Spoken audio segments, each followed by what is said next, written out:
a story that there is it's funny how the Dolphins and the Canes intertwine and their stories are similar in a way, right? Because they've been massive underachievers for decades now.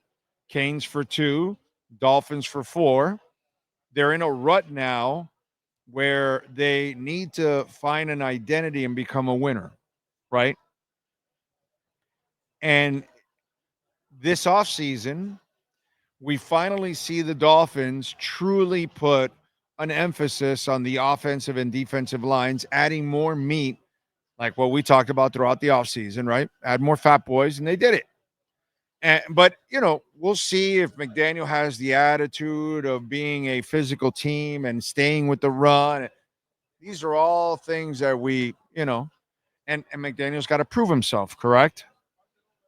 On the flip side, Jackson Cantwell agrees to a contract with the Miami Hurricanes, and he becomes their latest contracted recruit, and he's awesome. They beat out Oregon, Ohio State, and Georgia for him.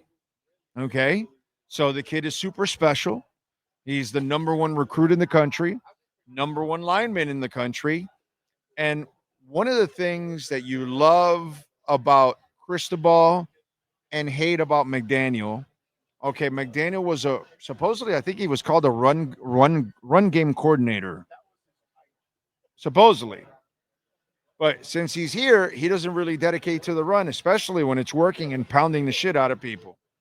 So he hasn't gotten that part, and he doesn't get the memo. And the Dolphins haven't gotten that memo for 40 years that you've got to dominate on the line and run the ball all the time, no matter who your quarterback is. It would have helped Marino. It could help Fiedler. It could help Tua. It could help any quarterback that you've ever had. You know what I'm saying? But I got to give credit to Mario Cristobal because he's always understood that.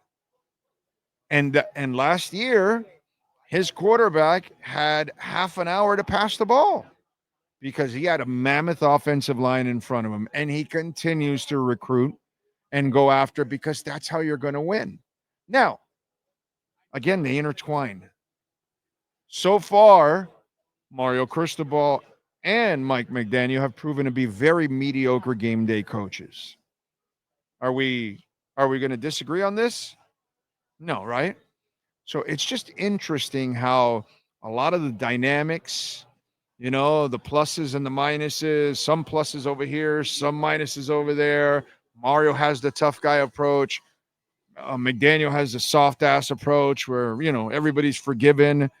Mario's super hard ass where you're not going to necessarily be forgiven for shit.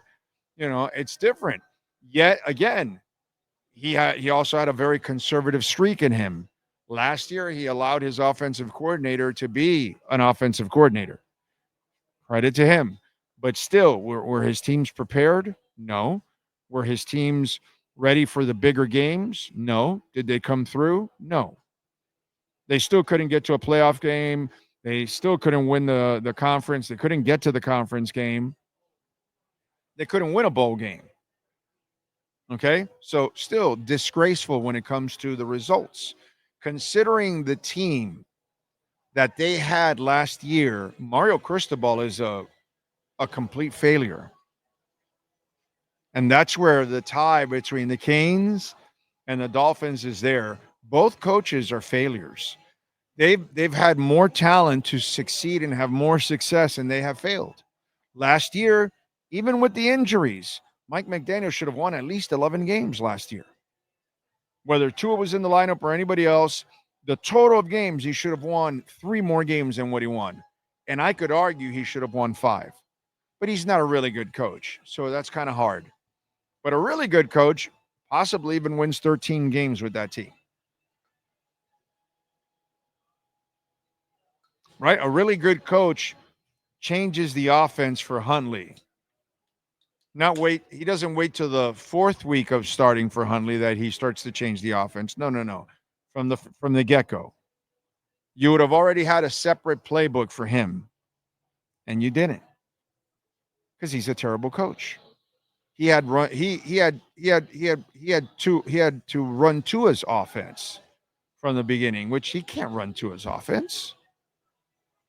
And that's pure stupidity by Mike McDaniel. Just like not kneeling against Georgia Tech is pure stupidity by Mario Cristobal. So it's awesome that they got Jackson Cantwell. It's awesome that they're going to have another offensive line that's going to be pretty damn good, just like they did last year. But you got to get the results. You got to get the results. You know? And that's where it's a celebration to get Jackson Cantwell. It's awesome to have a great offensive line. I'm super excited about it. Now I need Mario Cristobal to show me that he can win. Because that's where we're at with both football coaches in town. That's where their stories intertwine. That's where the comparisons are. And they're spot on. Both guys are questionable coaches. And both guys last year had talent to win more games and failed.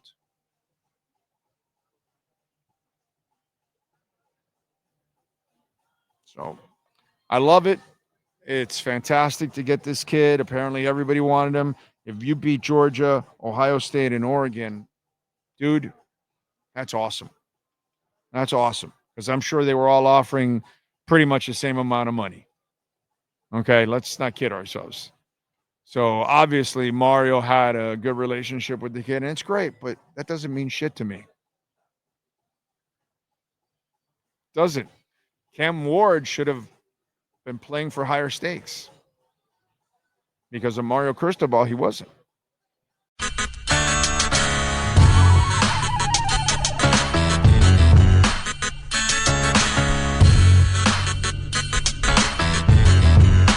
This is the Big O Show. This is the Big O Show.